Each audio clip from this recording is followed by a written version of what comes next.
Hello everyone, स्वागत है आप सबका आज के करंट अफेयर एनालिसिस लेक्चर में जिसमें Indian express, PIB and other sources से ली गई न्यूज़ को होलिस्टिकली एनालाइज किया जाएगा आपके प्रीलिम्स, मेंस एंड इंटरव्यू को ध्यान में रखते हुए। ये लेक्चर आपके UPSC and state PCS exams के लिए उपयोगी साबित होगा। लेक्चर से रिलेटेड वैल्यू एडिशन की पीडीएफ टेलीग्राम चैनल पर मिल जाएगी, जिसकी लिंक मैं नीचे डिस्क्रिप्शन बॉक्स में दूंगी। वहाँ जाना है, ज्वाइन करना है चैनल डेली करंट अफेयर की पीडीएफ्स के लिए। स्टार्ट करते हैं आज के लेक्चर भी एक मोटिवेशनल कोट से। The only true wisdom is in knowing you know nothing, यानी कि ये बुद्धिमत्ता, ट्रू बुद्धिमत्ता ये होती है कि आप अपने खुद को ये माने कि आप कुछ नहीं जानते। ठीक है, अगर आप ये अहंकार रखेंगे, ये अहम रखेंगे कि आप सब जानते हैं, तो आपको ज्ञान नहीं मिलने वाला। ठीक है, ये कहते हैं सॉक्रेट्स। मैं महिमा मिश्रा स्टार्ट करती हूँ आज का Indian express newspaper analysis. Index देखते हैं क्या पढ़ना है और क्यों पढ़ना है। सेंटर पासिस थ्री की बिल्स विदाउट ऑपोजिशन। ऑपोजिशन मैंने आपको कल बताया था कि 92 ऑपोजिशन मेंबर्स को वहाँ से हटाया गया है। ठीक है, वो कि डेकोरम या फिर डेकोरम मेंटेन नहीं किया हाउस का और डिसऑर्डर लेके आए वो। ठीक है, शोर हल्ला वगैरह मचा रहे थे, इसीलिए उन्हें immediately leave from the house कहा गया। ठीक है, अब यहाँ पे क्या है, सेंटर ने कल 3 बहुत ही ज़रूरी और इम्पॉर्टेंट बिल्स पास कर दिए। यहाँ पे ऑपोजिशन की राय नहीं रखी गई। वहाँ पे ज़्यादातर जो भी मेंबर्स उपलब्ध थे, वो जो उपस्थित थे वो बीजेपी के थे या फिर उनके एलाइज के थे। ठीक है, अब ये यहाँ से पता चलता है कि हमारी डेमोक्रेसी को कहीं ना कहीं हार्म हो रहा है। नेक्स्ट देखेंगे lumpy skin diseases, section 144 of CrPC. Manipur में फिर से लगाया गया सेक्शन 144 क्योंकि वहाँ पे 2 गुटों के बीच में हिंसा वहाँ पे फिर से भड़क उठी। सेविंग पंजाब फ्रॉम पैडी बहुत इम्पॉर्टेंट एडिटोरियल है। ठीक है, एग्रीकल्चर के लिए पंजाब से रिलेटेड, पंजाब में जो हम एमएसपी देते हैं, जो सरकार एमएसपी देती है पैडी से रिलेटेड, अब क्या है, पंजाब वाले पैडी को उगाने के लिए एडिक्टेड हो गए हैं। बट पैडी को उगाने से जितने environmental and social economic causes मतलब कॉन्सिक्वेंसेस, बैड कॉन्सिक्वेंसेस हो रहे हैं, उससे डील करने के लिए हमें वहाँ पे डाइवर्सिफिकेशन लेके आना होगा। ये कहा गया है एडिटोरियल में, और बहुत इम्पॉर्टेंट कीवर्ड्स, इम्पॉर्टेंट स्टेटमेंट्स दिए गए हैं जो एग्जैक्ट आप ऐसे ही अपने आंसर्स में लिख सकते हैं। Digital literacy, another editorial which is very important for your exam, GS paper 3। ठीक है, annual status of education report कौन रिलीज़ करता है ये भी पता चलेगा। स्टार्ट करते हैं पहली न्यूज़ से। Most opposition members absent, Lok Sabha passes 3 की बिल्स, यानी कि 3 ज़रूरी बिल्स को पास किया गया है ऑपोजिशन की अनुपस्थिति में। ठीक है, 140 और 141 ऐसे कुछ जो कलीग्स थे, उन्हें बाहर निकाल के, ऑपोजिशन को बाहर निकाल के सरकार ने 3 की बिल पे डिस्कशन किया। कौन कौन से बिल है वो? National capital territory of Delhi laws special provisions, second amendment bill 2023, central goods and services tax, second amendment bill, and the provisional collection of taxes bill 2023। इन 3 बिल्स पे ज़रूरी डिस्कशन किया गया विदाउट ऑपोजिशन। ये ऑपोजिशन की भी यहाँ पे गलती है कि वो लोग डेकोरम मेंटेन नहीं करते। उनका बस एक टारगेट है, वो है पीएम मोदी। वो लोग डेमोक्रेसी के एस्पिरेशंस को फुलफ़िल करने में हेल्प नहीं करते, सरकार को अकाउंटेबल बनाने में हेल्प नहीं करते। वहाँ पे जो प्रिविलेजेस दी जाती हैं उनका ब्रीच किया जाता है। यहाँ पे ऑपोजिशन को भी समझना चाहिए एंड रूलिंग पार्टी को भी समझना चाहिए कि ऑपोजिशन का पार्टिसिपेशन कितना इम्पॉर्टेंट है। कंस्ट्रक्टिव क्रिटिसिज्म में ऑपोजिशन को हेल्प करनी चाहिए। ठीक है, आप ऐसा ही कुछ बोलेंगे इंटरव्यू में, आप किसी पार्टी की तरफ बायस्ड नहीं रहेंगे। आप ये बोलेंगे कि ऑपोजिशन का पार्टिसिपेशन भी इम्पॉर्टेंट है और रूलिंग पार्टी और जो पार्लियामेंट का जो डेकोरम है, जो स्क्रूटिनी है, वो मेंटेन करनी भी ज़रूरी है। ठीक है, ये नहीं कि आप वाइस प्रेसिडेंट और चेयरमैन हैं राज्यसभा के, उनकी मिमिकिंग कर रहे हैं। ठीक है, ये चीज़ भी नहीं होनी चाहिए। एक डेकोरम होता है ये संसद का, पार्लियामेंट का, ठीक है, संविधान सदन का। नेशनल कैपिटल टेरिटरी, इसके तहत क्या है, जो अनऑथोराइज्ड कॉलोनीज़ हैं मतलब दिल्ली में, उसे 3 साल के लिए सुरक्षित रखा जाएगा, उसका डेमोलिशन नहीं किया जाएगा। छोटी छोटी बातें याद रखनी है। अभी बिल है, एक्ट बनेगा तो इसमें बहुत सारे एडिटोरियल्स मिलेंगे, उसका एनालिसिस इम्पॉर्टेंट होगा। ठीक है, अब अभी क्या है, अभी इम्पॉर्टेंट है सिर्फ इन बिल्स को पढ़ना। GST bills aims to bring certain sections of Central GST Act dealing with appellate tribunals in consonance with the Tribunal Reforms Act 2021, यानी कि कुछ प्रोविजंस हैं यहाँ पे जो appellate ट्रिब्यूनल के अंदर लेके आए गए। अब देखिए, GST दिल्ली से रिलेटेड, कस्टम टैक्स वगैरह से रिलेटेड, ये कुछ बहुत इम्पॉर्टेंट लॉज हैं जिसमें ऑपोजिशन का पार्टिसिपेशन ज़रूरी था। Provisional Collection of Taxes Bill 2023 will give immediate effect to the changes in custom and excise duty announced in the budget. ठीक है, कस्टम एंड एक्साइज ड्यूटी जो लगाई जाती है उसमें कुछ इम्पॉर्टेंट चेंजेस की बात कही गई है। It seeks to obtain authority from Parliament to provisionally levy and collect the newly imposed and increased duty of custom for excise for 75 days, यानी कि 75 दिनों के लिए पार्लियामेंट से अथॉरिटी, पार्लियामेंट से परमिशन लेके, ठीक है, क्या करना है, जो लेवी होते हैं, जो टैक्सेस होते हैं, उन्हें इंक्रीज किया जा सकता है या इम्पोज किया जा सकता है। ठीक है, ये 3 बिल्स याद रखने हैं।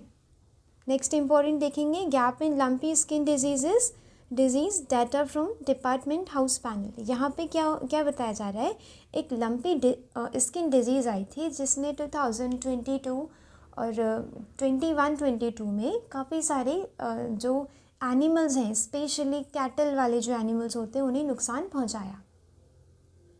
ठीक है, अब कैटल सुरक्षित नहीं रहेंगे तो कहीं ना कहीं जो दुग्ध उत्पादन होता है, मिल्क प्रोडक्शन होता है, उस पर कहीं ना कहीं इफ़ेक्ट पड़ेगा, इकोनॉमी पे फ़र्क पड़ेगा।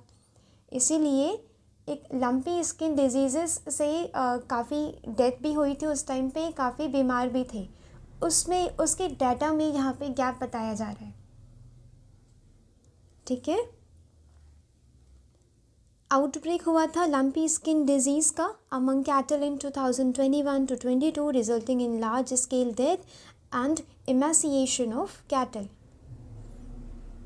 ठीक है, वो कैटल ना, जैसे कि अब जब डिजीज़ हो गई है तो वो दुग्ध उत्पादन नहीं कर पाते हैं उस टाइम पे, और कुछ मर भी गए। What is lumpy skin diseases पढ़ेंगे, caused by infection of cattle और water buffalo with the pox virus lumpy skin disease virus. ये इम्पॉर्टेंट फैक्ट है, याद रखना है ARO के लिए, क्योंकि ये फिर से न्यूज़ में आया है। According to FAO, Food and Agriculture Organization, the mortality rate is less than 10%.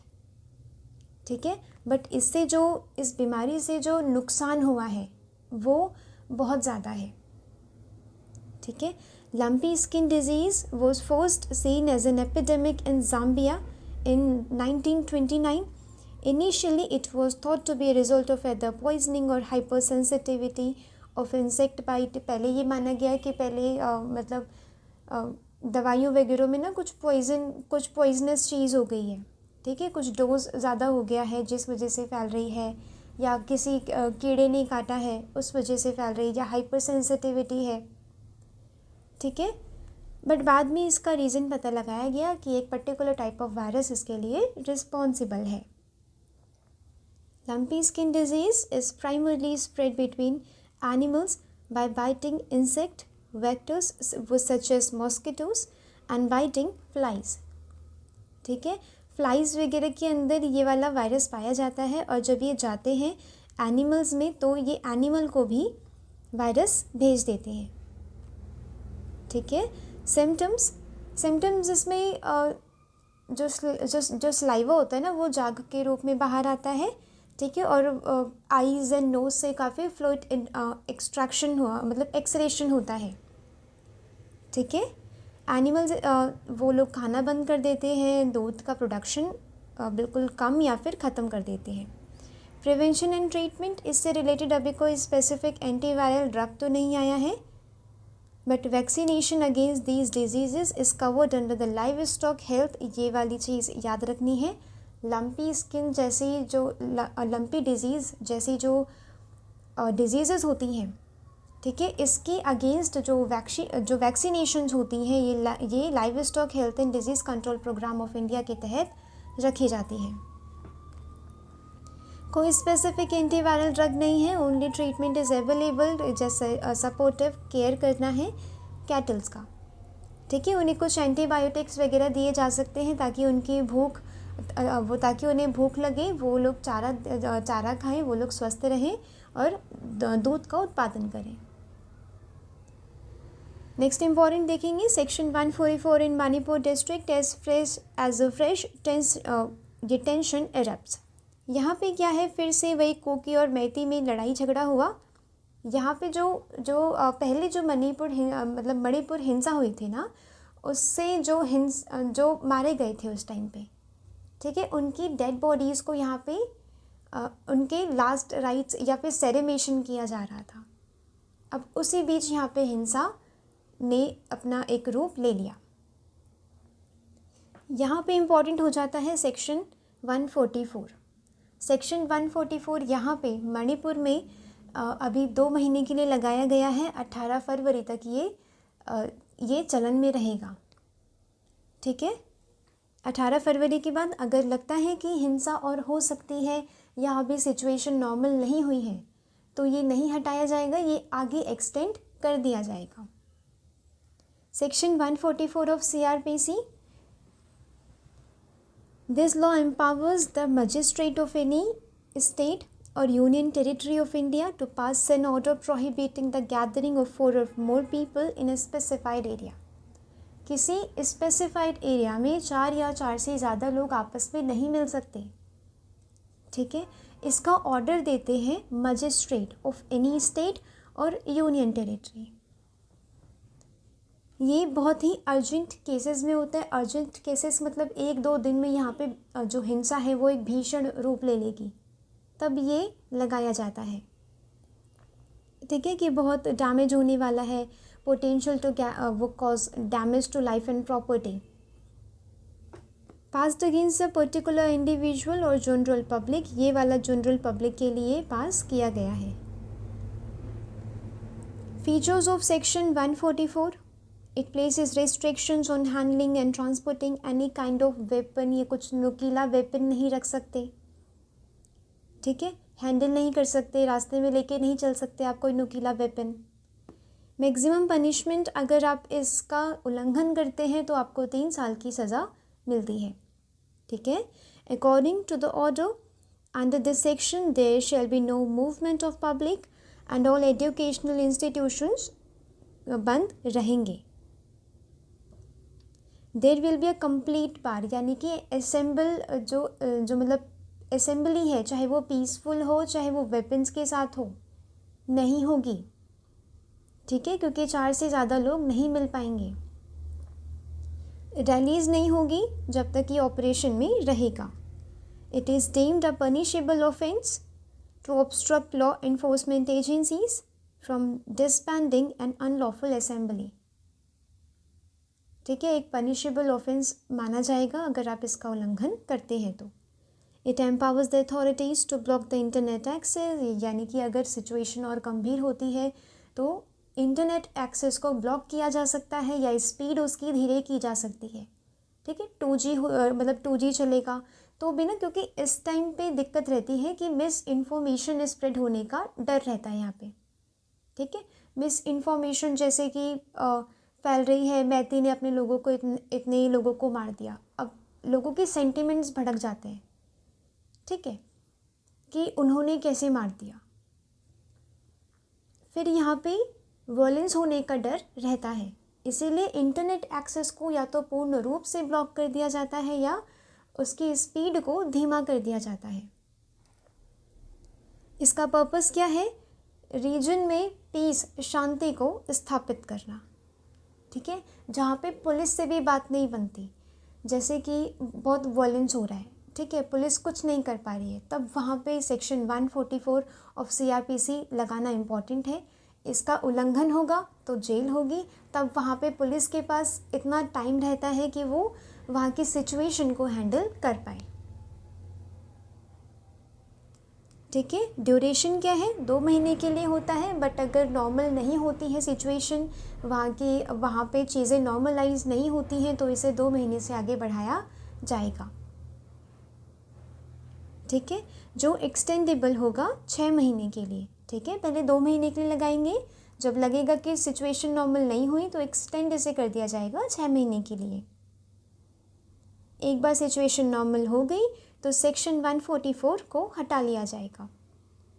अब सेक्शन 144 कुछ कर्फ्यू की तरह लगता है, राइट, कि कर्फ्यू में भी वो नहीं हुआ, मतलब एजुकेशनल इंस्टीट्यूशंस बंद रहेंगे, लोग नहीं मिलेंगे, एंड सेक्शन 144 में भी, बट इसके बीच में कुछ अंतर है, कुछ डिफरेंसेस हैं। Section 144 prohibits the gathering of 4 और मोर पीपल, और कर्फ्यू पूर्ण रूप से लोगों को घरों के अंदर रखने के लिए कहता है।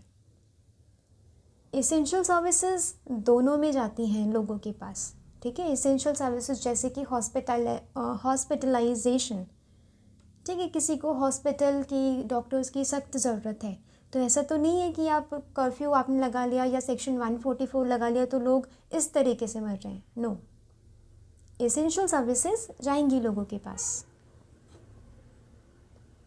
कर्फ्यू में क्या होता है, ट्रैफिक को पूरी तरह से मतलब बिल्कुल रोक दिया जाता है। Markets, school, colleges and offices ये सब बंद रहते हैं कर्फ्यू में। ठीक है, सिर्फ एसेंशियल सर्विसेज अलाउ रहती हैं। Why has this section been criticised? अब ये सेक्शन क्यों क्रिटिसाइज़ किया जा रहा है कि आप सरकार की किसी पॉलिसी के अगेंस्ट आप प्रोटेस्ट भी कर रहे हैं तब भी 144 लग जाएगा। ठीक है, बट गवर्नमेंट के मतलब सुप्रीम कोर्ट कहता है कि अगर पीसफुल है तो सेक्शन 144 नहीं लगेगा।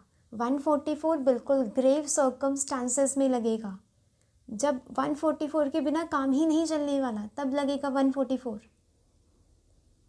ठीक है, it is too broad and words of a section are wide enough. अब इसमें लगाया है कि पीसफुल मतलब जो 4 से ज़्यादा लोगों का मिलना बंद हो जाएगा, तो ये ना एक पावर सी देता है सरकार को कि वो अपने मन मुताबिक सेक्शन 144 लगा सके, एक एब्सोल्यूट पावर। ठीक है, the immediate remedy against such an order is a revision application of the magistrate himself, यानी कि अपने ऑर्डर को एक बार फिर से रिवाइज किया जाए, सारे फैक्ट को रिवाइज किए जाए कि पक्का यहाँ पे 144 लगाना ज़रूरी था या नहीं था। ठीक है, अगर लगता है ज़रूरी नहीं था तो वो तुरंत हटा दिए जाएं। Infringement of rights, an aggrieve individuals can approach high court by filing writ petition of his fundamental rights are at stake, यानी कि सेक्शन 144 के तहत फंडामेंटल राइट्स का जो उल्लंघन हो रहा है, ठीक है, फॉर एग्जांपल यहाँ पे असेंबली आर्टिकल 19 जो है उसका जो पीसफुल असेंबली है उसका उल्लंघन हो रहा है। ठीक है, अब वो हाई कोर्ट नहीं जा सकते अपनी ये पिटीशन लेके। Fear exist that before the high court intervenes the rights could already be infringed, यानी कि जैसे जब तक हाई कोर्ट आएगा तब तक जो अधिकार हैं, जो मौलिक अधिकार है, उनका उल्लंघन हो चुका होगा। Imposition prohibition on large area is not justifiable. ठीक है, बहुत लार्ज एरिया के लिए तो 144 नहीं लगाना चाहिए। ठीक है, ये बिल्कुल जब सिक्योरिटी सिचुएशन जो बिल्कुल ग्रेव सर्कमस्टांसेस में होती है तब इसका यूज़ करना चाहिए। जैसे कि प्रोहिबिटरी ऑर्डर्स काफ़ी एक लार्ज एरिया में लगा दिए गए थे उत्तर प्रदेश में, जब सिटीजनशिप अमेंडमेंट बिल के तहत प्रोटेस्ट हो रहे थे वहाँ पे। ठीक है, तब बहुत बड़े एरिया में लगा दिए गए थे। सेक्शन 144 को 2012 में सुप्रीम कोर्ट ने क्रिटिसाइज़ किया था, जब ये स्लीपिंग क्राउड इन रामलीला मैदान, स्लीपिंग क्राउड क्या होता है, पीसफुल क्राउड होता है, ठीक है, उतना शोर शराबा नहीं, उतना वेपन वाली चीज़ नहीं। ठीक है, पीसफुल तरीके से अगर प्रोटेस्ट हो रहा है तभी सेक्शन 144 लगाया गया था और इसे सुप्रीम कोर्ट ने क्रिटिसाइज किया था। कोर्ट ने ये कहा कि ओनली इन ग्रेव सर्कमस्टांसेस में सेक्शन 144 को लगाया जाएगा। Such a section can not use to impose restrictions on citizens fundamental right. और एक बैलेंस बना के चलना है, फंडामेंटल राइट भी रहे, ठीक है, पीसफुल सिचुएशन भी रहे और मतलब लेजिस्लेशन के थ्रू पीस भी इस्टेब्लिश किया जा सके रीजन में। ये एक यूज़फुल टूल है टू डील विद एमरजेंसीज। ठीक है, एमरजेंसीज जैसे कि बहुत बिल्कुल हिंसा का रूप लेने वाली है ये एक कॉन्फ्लिक्ट। बिफोर प्रोसीडिंग अब मजिस्ट्रेट को एक इंक्वायरी यानी कि ये सेक्शन लगाने से पहले आप वे फॉरवर्ड में बोलेंगे इंटरव्यू में। ठीक है, मैं जो चीज़ें बता रही हूँ ये इंटरव्यू के लिए काम आएंगी। मजिस्ट्रेट को क्या करना चाहिए, सेक्शन 144 लगाने से पहले एक बार सोच लेना चाहिए, इंक्वायरी कंडक्ट करवानी चाहिए कि कितनी अर्जेंसी है सेक्शन 144 लगाने की। एक बैलेंस बना के चलना है by the legislature to deal with the emergency situation. और पर्सनल लिबर्टी जो संविधान ने लोगों को दी है, जो मौलिक अधिकार लोगों को दिए हैं, उसका भी उल्लंघन नहीं होना चाहिए। ठीक है, ऐसे करते न्यूज़पेपर का एनालिसिस कि आपने देखा अच्छा सेक्शन 144 लगा, पढ़ के नहीं छोड़ दे रहे हैं, आखिर ये है क्या, प्रीलिम्स के लिए, मेंस के लिए एंड इंटरव्यू के लिए क्या कंटेंट इसमें से निकल सकता है। क्योंकि जब क्वेश्चंस आते हैं तो समझ में नहीं आता कि ये क्वेश्चन आया कहाँ से है, फिर लगता है कि अंडर द सन है ये वाला एग्ज़ाम। नो। नेक्स्ट इम्पॉर्टेंट देखेंगे, सेविंग पंजाब फ्रॉम पैडी। यहाँ पे ये ऑथर कह रहे हैं कि पंजाब में राइस का प्रोडक्शन बहुत ज़्यादा होता है जिससे वहाँ की ग्राउंड वाटर टेबल कम हो रही है, इन्वायरमेंटल कॉन्सिक्वेंसेस हो रहे हैं, बायोडाइवर्सिटी लॉस हो रहा है। वैसे ही क्लाइमेट, इससे मीथेन भी रिलीज़ होती है राइस से। ठीक है, पैडी कल्टीवेशन से काफ़ी मीथेन रिलीज़ होती है। फिर वैसे ही क्लाइमेट चेंज जितना आगे बढ़ रहा है, टेम्परेचर वैसे ही बढ़ रहा है। अब ये जो एंथ्रोपोजेनिक एक्शन है ये और बढ़ा दे रहे हैं। ठीक है, अब यहाँ पे एक्सपर्ट्स कह रहे हैं कि एमएसपी को बढ़ा दो, जो दूसरी क्रॉप्स हैं उन्हें बढ़ा दो, बट यहाँ पे किसानों को, पंजाब के किसानों को ज़्यादा फ़ायदा हो रहा है पैडी उगाने में। ठीक है, और paddy is also less prone to weather related production risk, इसीलिए वो लोग पैडी की तरफ ज़्यादा है। Punjab has been delivering about 30% of India's food reserves. सीधे सीधे क्वेश्चन पूछा जा सकता है कि पंजाब में पैडी कल्टीवेशन एक दिक्कत बन रही है पूरी इकोनॉमी के लिए एंड इन्वायरमेंट के लिए। ठीक है, इकोनॉमी कैसे कि अगर वहाँ पे और क्रॉप्स को डाइवर्सिफाई किया जाता तो ये फार्मर्स के लिए भी हेल्प होता, राइट, न्यूट्रिशन के लिए भी हेल्प होता। काफ़ी अदर जो दालें हैं, कुछ एडिबल ऑयल्स हैं, इन सब से न्यूट्रिशन मिलता है। ठीक है, तो सीधे सीधे पूछा जा सकता है Punjab specific question. Punjab specific question आएगा तो आप ये डाटा लिखेंगे कि पंजाब पूरे इंडिया का लैंड मास का 1.52% है, लैंड मास पंजाब का, फिर भी वो 30% ऑफ फूड रिक्वायरमेंट को पूरी करता है। पंजाब वैसे ही जो आतंकवाद वगैरह है अक्रॉस द बॉर्डर उससे डरा रहता है। उन्होंने जो अपने सोल्जर्स दिए बिफोर इंडिपेंडेंस, अब उन्हें ये लगता है कि उन्होंने जो सेक्रीफाइसेस किए हैं उनके लिए उन्हें बेटर रिवॉर्ड्स नहीं मिले। ठीक है, दिल्ली में एयर पोल्यूशन की बात आती है तो ब्लेम गेम शुरू हो जाता है कि पंजाब ने किया, पंजाब ने किया। पंजाब को ऐसा लगता है कि उसे वो मशीन्स चाहिए जो इस ट्रबल को मैनेज कर सके। बट कुछ लोग ऐसा कहते हैं पॉल्यूटर्स पे प्रिंसिपल, यहाँ पे मेंशन है एडिटोरियल में। पॉल्यूटर्स पे प्रिंसिपल का क्या होता है कि जो पॉल्यूट कर रहा है ना वो पे करे। ओके, अब यहाँ पे क्या है, पंजाब वैसे ही एक वुलनरेबल है फिर भी। ठीक है, कल्टीवेशन ऑफ पैडी एक बिल्कुल इंटॉक्सिकेंट की तरह है, जिससे पंजाब अब एडिक्टेड हो गया है। अब वो वहाँ से दूर जाना, उसका दूर ले जाना डिफ़िकल्ट है। इस एडिटोरियल में सबसे ज़्यादा इम्पॉर्टेंट क्या है? स्टेप्स इम्पॉर्टेंट है, सॉल्यूशन इम्पॉर्टेंट है। आपको अपना माइंडसेट भी सॉल्यूशन ओरिएंटेड रखना है, ठीक है। प्रीलिम्स में तो वैसे आपको सॉल्यूशन चाहिए होगा, ठीक है। 4 ऑप्शन में से एक, मेंस में सॉल्यूशन चाहिए होगा, इंटरव्यू के लिए सॉल्यूशन चाहिए होगा, काम जब आप वर्क करेंगे तब सॉल्यूशन चाहिए होगा, ठीक है। तो आपको ऐसा ही माइंडसेट रखना है कि आप सॉल्यूशन निकालें जैसे तैसे। यहाँ पे क्या कह रहे हैं कि स्टेट गवर्नमेंट क्या कर सकती है? Stop the unmetered supply of water, यानी कि फ्री बिजली, सप्लाई ऑफ पावर, यानी कि यहाँ पे फ्री बिजली जो दी जा रही है, जिसके तहत वाटर एक्सट्रैक्शन काफ़ी हो रहा है, ग्राउंड वाटर एक्सट्रैक्शन में यूज़ हो रही है यहाँ की फ्री बिजली या सब्सिडाइज्ड बिजली। अब ये इन्वायरमेंटली सस्टेनेबल नहीं है। अभी तो हो रहा है ग्राउंड वाटर का यूज़, जब ग्राउंड वाटर डिप्लेशन होगा तब कहाँ से लेके आएंगे पानी? और वहाँ पे ग्राउंड वाटर डिप्लेशन हो भी रहा है। Water crisis Punjab, Haryana and western Uttar Pradesh के काफ़ी रीजन्स में है। Limit free power to 1 tubewell connection per family, ठीक है। 1 ट्यूबवेल कनेक्शन मिलेगा पर फैमिली को।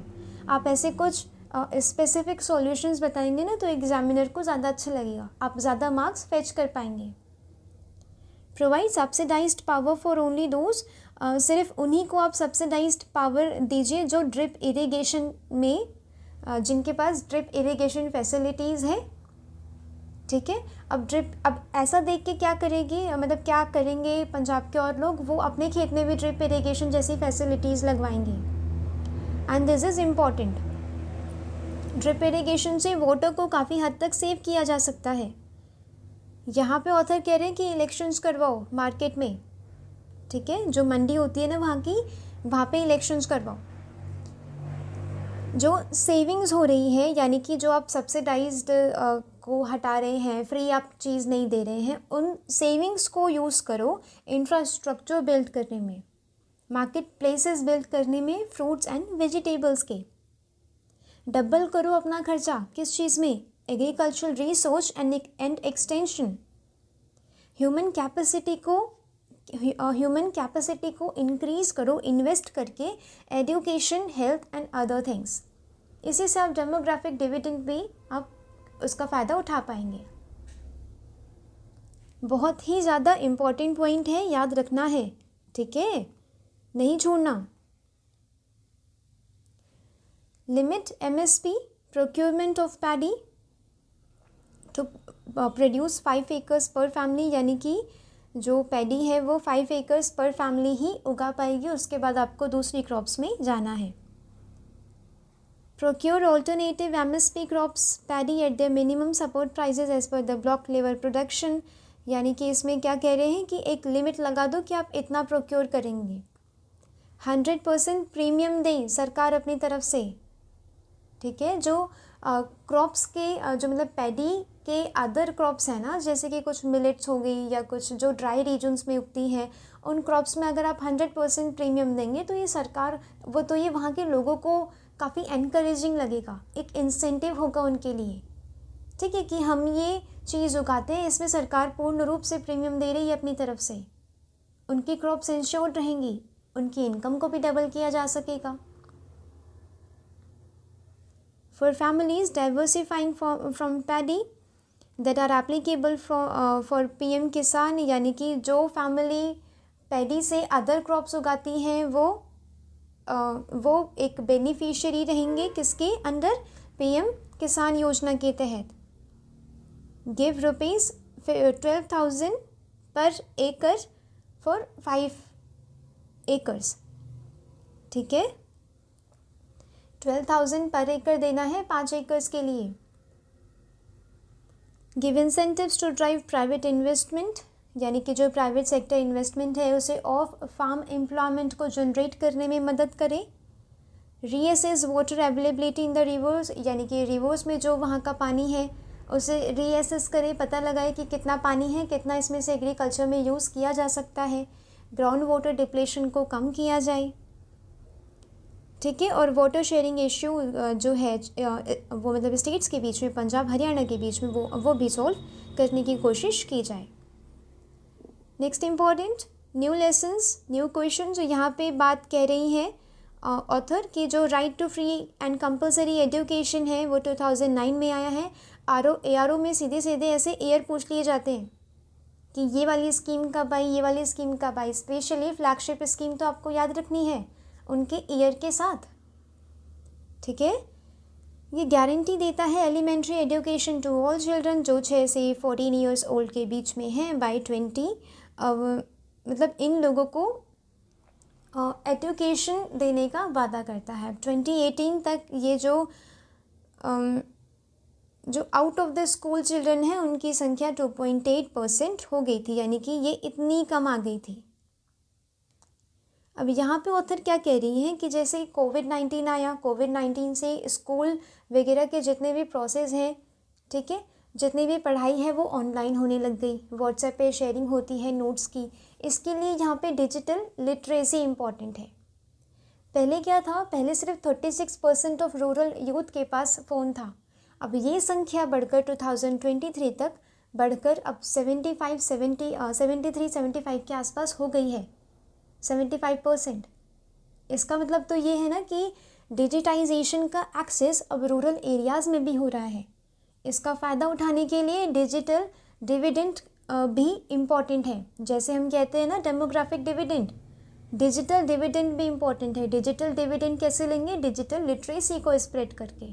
डिजिटल लिटरेसी का मतलब होता है कि आप जो डिजिटाइज्ड चीज़ें हैं आप उनका सही ढंग से उपयोग करें, उसका पोटेंशियल अपने मतलब सही ढंग से उसे यूज़ करें और अपने फ़ायदे में लें, ठीक है।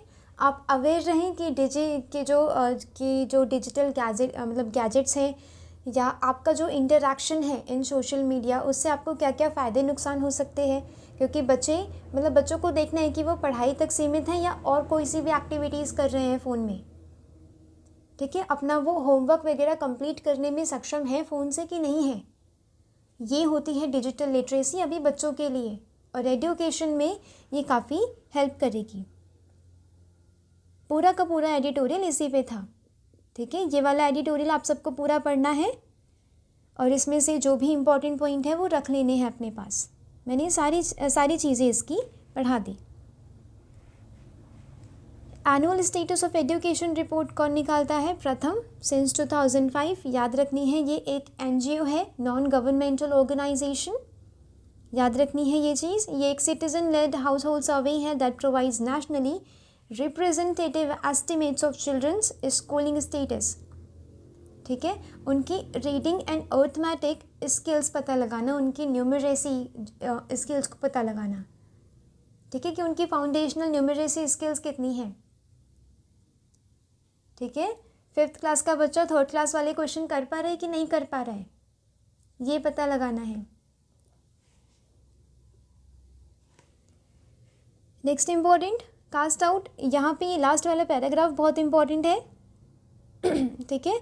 यहाँ पे बोला गया है कि ये ऊपर तो खैर ये कुछ केसेस बताए गए हैं, ठीक है, कि उत्तर प्रदेश के औरैया में ये कास्ट डिस्क्रिमिनेशन, ठीक है। वहाँ पे एक 15 ईयर जो SC बॉय है उसे एक स्पेलिंग एरर के लिए इतना मारा गया था कि उसकी डेथ हो गई।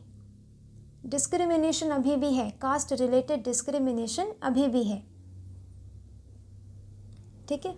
अभी एक न्यूज़ मैंने देखी थी न्यूज़पेपर में कि उसे सेप्टिक मतलब उस जो स्कूली बच्चे को सेप्टिक टैंक को क्लीन करने के लिए फोर्स किया गया। मतलब नीचे जाति से है या लोअर कास्ट से है तो इसका मतलब ये नहीं कि कुछ भी करेंगे आप उसके साथ। यहाँ पे सॉल्यूशन बहुत इम्पॉर्टेंट है। यहाँ पे क्या कहा जा रहा है कि इन्हीं डिस्क्रिमिनेशन की वजह से चिल्ड्रन या तो एनरोल नहीं करते हैं या तो ड्रॉप आउट कर देते हैं। और ये सिर्फ निचले स्तर के एजुकेशन तक ही सीमित नहीं है, हायर एजुकेशन कॉलेजेस में भी है। In the last 5 years 13,000 ST SC and OBC students ने ड्रॉप आउट किया था IIT IIM जैसी यूनिवर्सिटीज़ से। मतलब ये चीज़ें इतनी बिल्कुल अनबायस्ड होनी चाहिए, बट अगर वहाँ पे डिस्क्रिमिनेशन होगा तो स्टूडेंट फिर कुछ नहीं कर पाएगा। यहाँ पे ये चीज़ ध्यान रखनी है, ग्रेटर एम्फेसिस किस में चाहिए, हमें किस पे बहुत ज़्यादा ध्यान देने की ज़रूरत है, सेंसिटाइजेशन, ठीक है। ग्रीवियंसेस रिड्रेसल मैकेनिज्म हो, वो अपने किसी लोकल एरिया के जो ग्रीवियंसेस में जो रिड्रेसल ऑफिस से कांटेक्ट कर पाएँ कि मेरे साथ ये डिस्क्रिमिनेशन हो रहा है, ठीक है। फिर उसमें कोर्ट की इंटरवेंशन लगेगी।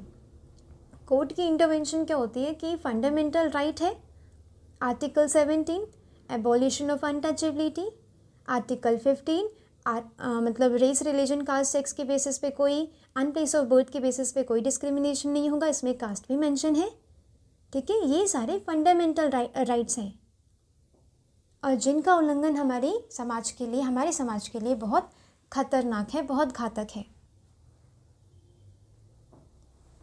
यहाँ पे ये कुछ कीवर्ड्स हैं जो आंसर में नोट करने इंपॉर्टेंट है। Schools are a place of initiation into education inclusion empathy and hope, they require to role models, यानी कि प्रेड्यूजाइजेस जो प्री कंसीव्ड नोशन होते हैं कि हाँ ये लोअर कास्ट से बिलोंग करता है तो अनक्लीन काम करता है या बिल्कुल अनक्लीन रहता है, ठीक है। ये प्री कंसीव्ड नोशंस नहीं होने चाहिए प्योरिटी एंड पॉल्यूशन से रिलेटेड। जो प्रेड्यूजाइजेस होते हैं पहले से ही जज कर लिया जाता है पर्सन को, वो चीज़ नहीं होनी चाहिए। और इन सब से उठने के लिए यही एजुकेशनल इंस्टीट्यूशंस काम आ सकते हैं। ये GS पेपर 4 एथिक्स के लिए भी बहुत इम्पॉर्टेंट है, ठीक है। ये जो लाइन मैंने बताई ना, GS पेपर 4 के लिए भी इम्पॉर्टेंट है, इसीलिए आपको यूटिलाइजेशन देखना होता है न्यूज़पेपर के टाइम पे कि कौन से पेपर में काम आएगी, कौन से इंटरव्यू के लिए अच्छी है। ये वाले कीवर्ड्स इंटरव्यू के लिए भी अच्छे हैं, ठीक है। अगर एवरेज एस्पिरेंट से एक कदम आगे बढ़ना है तो न्यूज़पेपर का अच्छे से एनालिसिस आपको आना चाहिए। न्यूज़पेपर एनालिसिस के बिना, न्यूज़पेपर पढ़े बिना ये एग्ज़ाम बिल्कुल इम्पॉसिबल है, ठीक है। तो इसीलिए न्यूज़पेपर एनालिसिस करते टाइम आपको ध्यान रखना है कि सिर्फ आप सुपरफिशियल पढ़ रहे हैं या फिर आप कुछ उसमें से इम्पॉर्टेंट चीज़ें एक्सट्रैक्ट भी कर रहे हैं। तो आज के लिए न्यूज़पेपर में था बस इतना ही। मिलते हैं कल। लेक्चर से रिलेटेड वैल्यू एडिशन की PDF टेलीग्राम चैनल पर मिल जाएगी, जिसकी लिंक मैंने इसे डिस्क्रिप्शन बॉक्स में दूंगी। वहाँ जाना है, ज्वाइन करना है चैनल डेली करंट अफेयर की PDFs के लिए, या आपको आज ही नोट कर लेना है ताकि आपके पास खुद के बनाए हुए नोट्स हों जो एग्ज़ाम के 2 दिन पहले भी रिवाइज़ किए जा सकें। आपको PDFs के पीछे नहीं भागना है, आपको एक पर्टिकुलर PDF पढ़नी है, उसे पढ़ के उसे टाइम पर बंद कर देनी है, ठीक है। लिख के अपने नोट्स में बंद कर देनी है, फिर वो कभी नहीं खुलनी चाहिए। मैं खुद की PDFs मैं बार बार नहीं खोलती हूँ, ठीक है। तो आप लोगों को तो बिल्कुल नहीं खोलनी चाहिए। इसीलिए PDFs तब तक ही अच्छी हैं जब तक आप उनका अच्छे ढंग से यूटिलाइजेशन करते हैं, वरना PDFs कलेक्ट करेंगे तो वो एक दिन कलेक्टेड ही रह जाएंगी। तो ऐसे करते हैं न्यूज़पेपर का एनालिसिस। मिलते हैं कल। Thanks for watching. Thank you so much.